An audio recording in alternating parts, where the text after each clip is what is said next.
Can we just talk about how hustle culture has completely ruined having a hobby?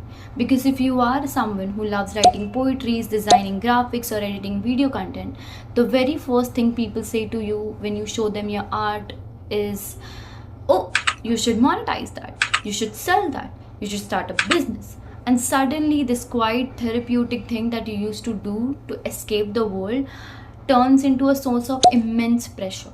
You start worrying about building a portfolio, tracking algorithms, and turning your passion into a corporate checklist. But I'm here to tell you that you are allowed to just create things for the pure joy of it. The truth is, when you force your creativeness or your art to pay your bills, you shift your brain from intuition to calculation. You stop creating what your soul needs to say and start creating what you think a customer or an algorithm wants to buy. It is entirely okay if you want to keep your creative projects private, or if you prefer working a quiet, simple routine from home and keeping your art entirely separate. You don't need to be a multi hyper fascinate CEO by next week. Protecting your peace and keeping a piece of your mind purely to yourself is the ultimate luxury. When you give up the pressure to monetize everything, you finally get the freedom to make mistakes.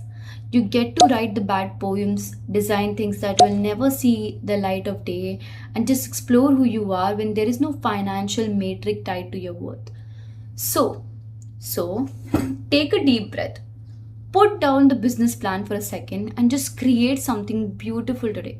Simply because you can. If you are also a creative soul trying to protect your hobbies from the pressure of the internet, subscribe and join our little circle. Let's yap in the comments tonight. Is there a hobby you used to love that started to feel like a chore once you tried to make it productive? Let's talk about it. Let's take care of your heart, and I'll see you next time. Bye for now.